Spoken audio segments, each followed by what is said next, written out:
bonne semaine des missions. Bonne semaine des missions à toutes et à tous. Bonne semaine des missions. Bonne semaine des missions.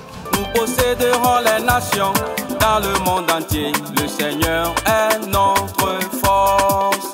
Nous posséderons les nations dans le monde entier. Le Seigneur est notre force. Jésus a prophétisé dans Actes chapitre 1 verset 8. Mais vous recevrez une puissance, le Saint-Esprit survenant sur vous. Et vous serez mes témoins à Jérusalem, dans toute la Judée, dans la Samarie et jusqu'aux extrémités de la terre. Prêchez la parole sur toute la L'église de Pentecôte est l'un des résultats de la prophétie de Jésus. Posséder les nations, un peuple de Dieu déployé pour transformer son monde.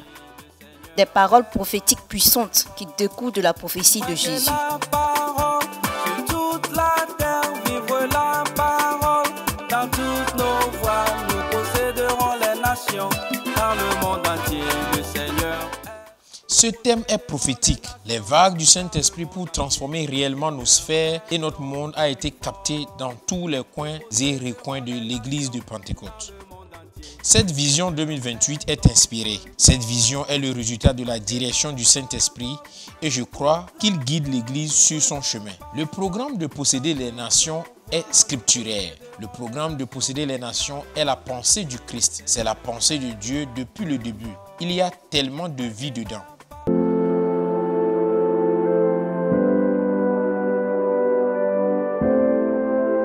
En fait, toute cette idée d'église de ville est née de cette vision. Nous avons repris l'idée du président international des dimanches de l'évangile et nous en avons fait notre naturel. Quel que soit ce que l'exécutif international a apporté, nous l'avons vraiment incarné et ça marche. Ces mots sont porteurs de résultats et au fur et à mesure que nous avançons dans la foi, le Dieu de la vision, le Seigneur Dieu Tout-Puissant, fait en sorte que les portes des nations s'ouvrent à nous. Des résultats partout. Les résultats de la quête d'ouvriers. Ceux qui sont allés semer reviennent avec des résultats.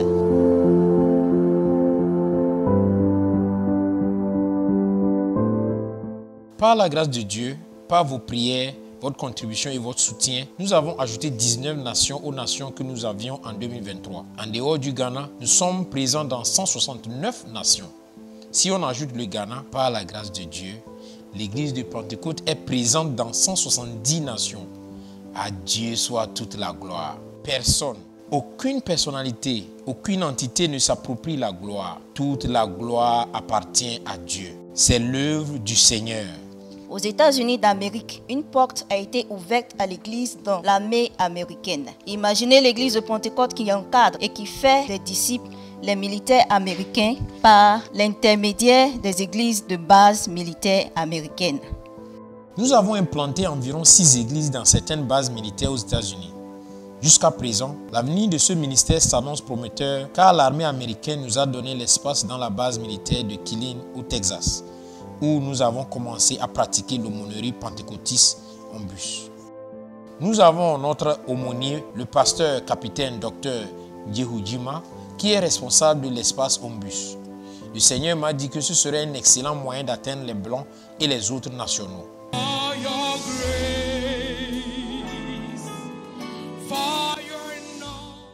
Par la grâce de Dieu, les églises des bases militaires sont en train de fleurir. C'est une porte d'entrée pour que l'église ait de l'influence et puisse également fournir de précieux services pentecôtistes au sein de l'armée américaine. Je suis né musulman. Et par la grâce de Dieu, je suis devenu croyant en Christ, mais je ne savais pas comment tourner ma vie vers le Christ. Par la grâce de Dieu, j'ai rencontré Mama Dora et le pasteur Berima, et avec l'aide du pasteur Oussou et de Sandra, étudiants de l'armée de l'air, je vais très bien. Par la grâce de Dieu, j'ai été baptisé et je suis un vrai croyant en Christ et j'ai donné ma vie au Christ. Et à partir d'aujourd'hui, je peux dire fièrement que je suis le secrétaire de l'église et je fais ce que Dieu a demandé de faire pour servir Jésus-Christ. Avant de venir ici, nous avons prié, demandé et cru en Dieu pour qu'il nous trouve une église. Il a fini par nous diriger vers cette église. Lorsque nous sommes arrivés, nous avons su que c'était l'endroit idéal. Il y avait beaucoup d'amour sincère. Les dirigeants nous ont appelés ils ont pris de nos nouvelles, ce qui nous a vraiment encouragés. Le Seigneur nous a confirmé que c'est le bon lieu et qu'il nous utiliserait ici. Ce que mon mari vient de dire est évident.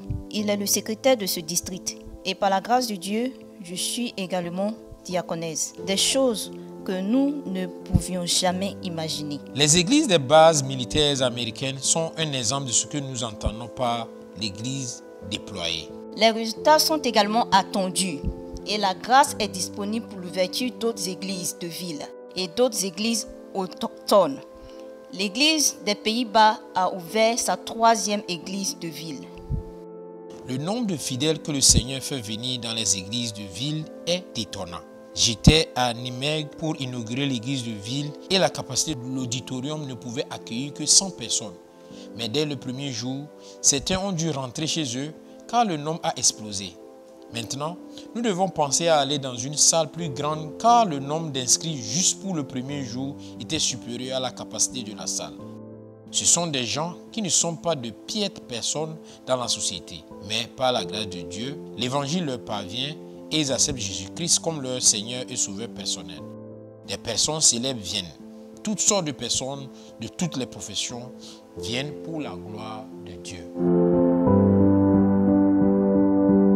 Je vois vraiment que c'est l'étincelle de choses plus grandes. Je vois les églises de ville uniquement dans les stades. Je vois les premiers ministres venir dans les églises de ville. Je vois les églises urbaines qui ont de grandes sociétés qui influencent réellement la société. L'église de la capitale des États-Unis s'inspire également de cette vision.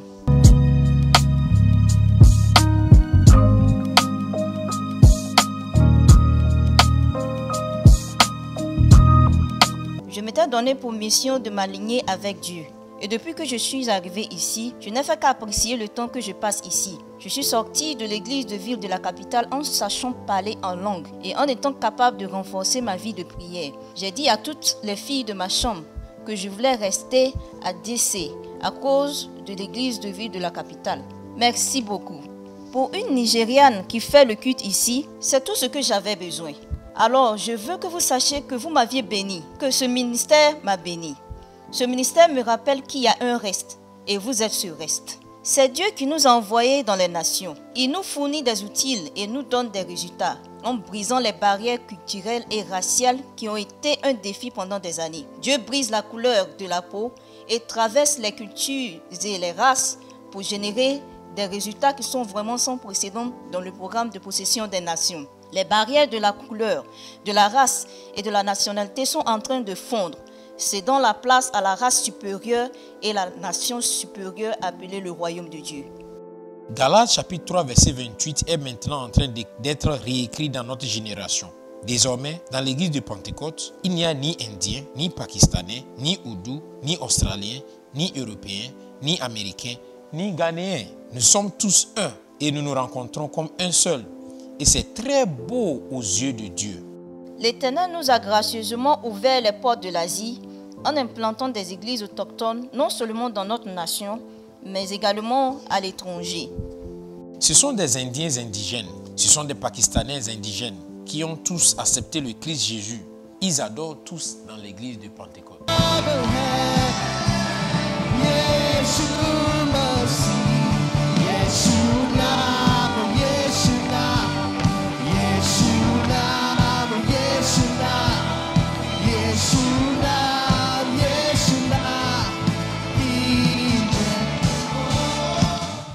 अपनियां नजरा अपने हदिये रब खुशियां दे हदिये कबूल करदा रब खुशियां दे हदिये कबूल करदा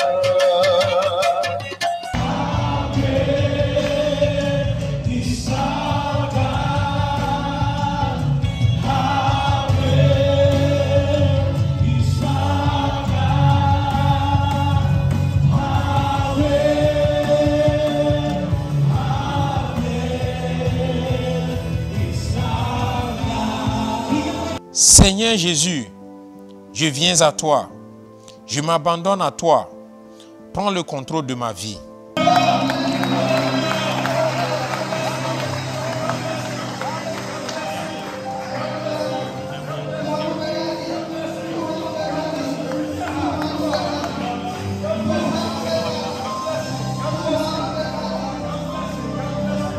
L'agenda de posséder les nations, c'est avoir une église multiculturelle qui attirera des gens de toute culture et langue vers la connaissance salvatrice du Christ. L'église de Pentecôte avait pour vision d'implanter des églises communautaires asiatiques au Royaume-Uni. L'église est née au mois de janvier 2023. Nous avons bien commencé dans notre salon avec seulement 2 personnes. Aujourd'hui, nous avons des gens de différentes nations. Nous avons des gens du Pakistan, d'Inde, de Chine, de Maurice et nous faisons culte ensemble. C'est tellement incroyable. Nous croyons qu'en tant qu'église, nous devons implanter des églises multiculturelles partout au Royaume-Uni. Le Brésil se débrouille très bien en matière de construction des églises autochtones et multiculturelles.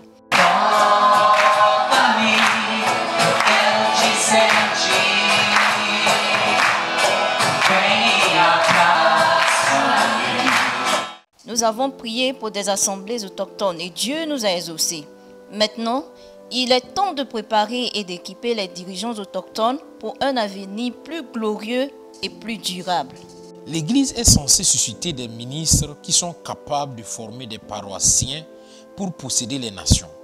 Nous faisons de notre mieux pour nous assurer que l'université et les instituts dont nous disposons disposent suffisamment de ressources comme le Birmingham Christian College puis l'Institut biblique aux États-Unis. Nous essayons de réorganiser celui que nous avons en Afrique du Sud et celui que nous avons en Côte d'Ivoire. Il existe de nombreuses institutions théologiques au sein de l'Église de Pentecôte à travers le monde. Ce que nous faisons, c'est de former et d'équiper les dirigeants autochtones afin qu'ils puissent s'occuper eux-mêmes des églises.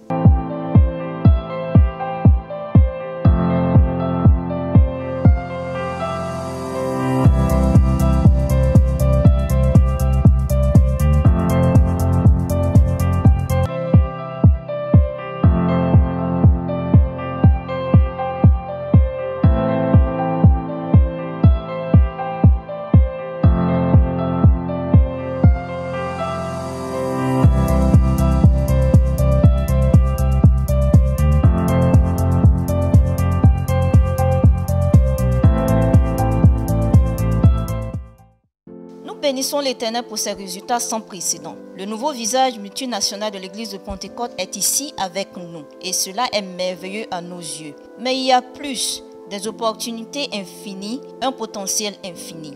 Le travail n'est pas terminé. Il reste encore beaucoup à faire. Prenons l'Inde par exemple.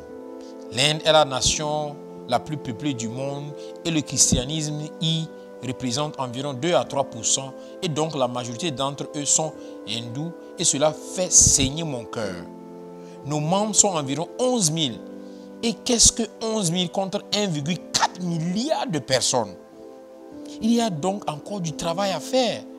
Nous remercions Dieu que quelque chose a été fait au fil des années, mais il reste encore beaucoup à faire en Inde. Si nous allons au Pakistan, c'est un pays islamique, mais ils ne sont pas contre le christianisme. L'Indonésie par exemple, nous venons tout juste de commencer nos missions là-bas.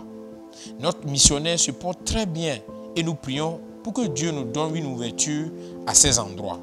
Si vous parvenez à gagner 1% de la population de l'Inde et 1% de la population du Pakistan dans le royaume de Dieu et dans l'église de Pentecôte, le centre de gravité de l'église de Pentecôte quittera l'Afrique et donc le Ghana pour l'Asie. La Bible dit qu'avec Dieu, tout est possible. Alors, l'Asie n'est pas un continent impossible. L'Asie est une possibilité. Jusqu'à ce que nous arrivions au point où nous dirons que nous avons saturé le monde entier de telle sorte que nous n'avons plus aucun endroit où opérer. Nous ne sommes pas satisfaits. Nos missionnaires risquent tout. Ils sont prêts à tout sacrifier pour posséder plus de territoire si nous leur donnons plus de ressources. Il reste encore une trentaine de nations et l'église de Pentecôte aura envoyé l'évangile de Jésus-Christ à partir du Ghana à toutes les nations du monde. Notre cible est toute nation sur la surface de la terre. Je crois qu'à mi-parcours de la vision 2028, nous aurions dû être en mesure de couvrir l'ensemble des nations du monde. Parce que l'Esprit de Dieu est à l'œuvre. L'Esprit de Dieu est derrière ce que nous faisons. Nous voulons toujours que nos membres qui voyagent partent avec le feu du Saint-Esprit afin que nous puissions gagner de nombreux autres endroits, villes et villages où nous n'avons pas l'église de Pentecôte. nous devrons tendre la main et ensuite y implanter des églises. Sortez de vos peurs si vous écoutez, même si vous êtes membre de l'église. Vous êtes un implanteur d'église potentiel. Le Saint-Esprit a déjà pris le devant. Tout ce que vous avez à faire, c'est de suivre. Allez, car l'église ne devrait pas être un monument. Cela doit toujours être un mouvement. Dieu nous positionne stratégiquement à divers endroits, non seulement pour notre gain égoïste, mais aussi pour son royaume et sa gloire. Donc, si j'ai l'opportunité d'aller étudier en Allemagne, si je suis affecté par le travail vers la France, vers l'Afghanistan, n'importe où que je me trouve, Dieu a avant tout une raison pour laquelle il m'a envoyé là-bas. La raison pour laquelle il m'a envoyé là-bas inclut son royaume, la construction de son royaume et aussi pour sa gloire. Où que vous vous trouviez, vous êtes un missionnaire. Nous avions un ancien qui partait à Antigua et Barbuda. Dès son arrivée, il a contacté le bureau des missions internationales et nous avons immédiatement contacté notre responsable national et l'église au Canada pour établir un lien avec cet ancien. Et maintenant, nous avons l'église d'Antigua et Barbuda à la gloire de Dieu. Et puis, nous avons aussi un ancien qui adorait avec l'assemblée district de Firestone et qui a eu l'opportunité d'aller au Suriname pour travailler. Nous faisons un suivi parce qu'il a indiqué qu'il existe une volonté de fonder l'église de Pentecôte au Suriname. Et nous attendons avec impatience d'annoncer la nouvelle de ce que le Seigneur a commencé dans la nation du Suriname.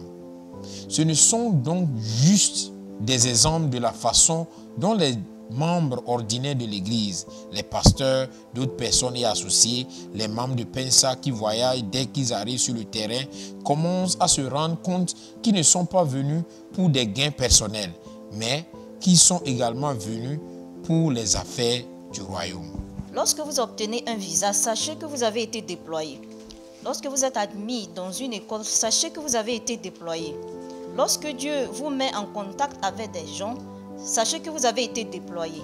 L'Asie est le continent le plus peuplé avec une population de plus de 4,75 milliards d'habitants, mais aussi le moins évangélisé. Des milliards de personnes attendent d'entendre ce que Dieu nous a envoyé leur dire. Il y a plus de travail à faire que ce qui a été déjà fait. Dieu a encore besoin de nous. Permettez-moi de profiter de cette occasion pour remercier une fois de plus tous les membres, les ministres et les épouses, les officiers de l'église de Pentecôte du monde entier, tout le monde, pour votre amour, pour l'œuvre missionnaire de cette église. En fait, au fil des années, vous avez beaucoup donné et nous ne prenons pas cela à la légère. Nous aimerons remercier les donateurs qui ont toujours soutenu l'œuvre missionnaire de l'église de Pentecôte. Nous prions pour que le Seigneur vous ouvre les cieux. Tous les jours, toutes les semaines, tous les mois, chaque année, au nom de Jésus. Cette année est également une autre opportunité puisque les chiffres ont considérablement augmenté. Il est nécessaire d'engager davantage de fonds dans l'œuvre. Il faut davantage de soutien logistique. Il est nécessaire de construire davantage de temples et de maisons missionnaires. Comme vous le savez, parfois, vous ne pouvez pas simplement dire « je vais construire dans un autre pays ». Mais ce que vous pouvez faire, c'est nous aider à acheter des biens immobiliers dans les pays. Ce que vous pouvez faire, c'est nous aider à acheter des véhicules pour nos missionnaires, puis pour les églises. Ce que vous pouvez faire, c'est nous aider à trouver des emplacements privilégiés pour nos églises dans les nations. C'est le terrain. Par la grâce de Dieu, à travers le gouvernement que nous avons eu, ça fait 2100 mètres carrés. Ce terrain peut être utilisé pour construire un temple et une maison missionnaire. Si nous pouvons l'acheter, il se situe au milieu de la ville de Brasilia. Ceci est une représentation des besoins à travers le monde. Être en ville est très important. Il est important pour nous de cibler la ville afin de pouvoir percer et atteindre les autochtones des nations. Nous pourrons alors disposer de ressources adéquates pour pouvoir même atteindre l'intérieur du pays. L'appel à donner pour soutenir les missions n'est pas un appel de l'Église ni de ses responsables. C'est un appel du Seigneur Jésus-Christ lui-même. Doit-il lutter pour recevoir quelque chose de nous alors que nous rêvons d'une deuxième voiture et d'une deuxième maison? Rappelons-nous que le Seigneur cherche des chapelles dans lesquelles les âmes qu'il a rachetées avec son sang précieux pourront adorer. Nos missionnaires risquent leur vie pour porter l'évangile dans des pays dangereux. Combien des 8760 heures de l'année consacrons-nous à prier pour eux? Alors que nous demandons à Dieu des choses pour rendre nos vies plus confortables qu'elles ne l'est déjà, n'oublions pas de prévoir une certaine marge dans notre budget afin de prendre plus de territoire et de posséder plus de nations pour notre Seigneur Jésus. Nous vous demandons vivement de ne pas regarder aujourd'hui, mais de regarder demain et l'avenir et ce que le Seigneur nous réserve. Certains d'entre nous peuvent adopter une nation, d'autres des districts, d'autres encore des églises de ville. Certains peuvent simplement faire la levée de fonds par famille, par entreprise. Certaines entreprises peuvent adopter d'autres pays et s'occuper d'eux. N'oubliez pas l'œuvre missionnaire dans la prière. Lorsque vous priez, n'oubliez pas de prier pour les missions. Aidez-nous dans la prière afin que nous puissions susciter des missionnaires pour l'œuvre des missions et Dieu nous donnera les ressources humaines dont nous avons besoin pour pouvoir pénétrer le territoire. Nous vous demandons également de nous soutenir financièrement. Il faudra de l'argent pour faire le travail que nous faisons. Nous encourageons les amis des missions et tout autre groupe de personnes, familles, ainsi de suite, qui veulent faire davantage pour cette œuvre. Que Dieu vous bénisse. Nous pouvons vous donner l'assurance que, quel que soit le montant que vous nous donnez, en ce qui concerne l'œuvre missionnaire, il ne sera pas détourné vers autre chose. Toute somme d'argent que vous nous donnez sera consacrée aux missions, comme il nous l'a été donné. S'il vous plaît, vous pouvez faire confiance à Dieu et au peuple de Dieu qu'il a mis en place pour gérer nos ressources. Nous comptons donc sur votre prière, votre soutien financier, vos conseils, puis vos encouragements pour pouvoir accomplir cette œuvre que Dieu veut que nous fassions. N'oubliez pas que l'œuvre des missions est sur le cœur de Dieu et c'est ce que nous sommes censés faire. Alors, soutenez-nous sous quelque forme que ce soit. Que le Seigneur vous bénisse pendant que vous prenez l'œuvre des missions au sérieux. Aidez-nous. L'argent que vous nous donnez ne sera jamais gaspillé. Nous allons bien les utiliser pour implanter des églises, construire des maisons missionnaires et construire des temples pour que nos paroissiens y adorent. Alors, s'il vous plaît, faites-nous du bien une fois encore. Donnez-nous un soutien financier en plus de la prière et du soutien moral que vous nous apportez. Et nous pourrons utiliser votre argent pour implanter beaucoup d'églises et sauver beaucoup d'âmes. Que Dieu vous bénisse.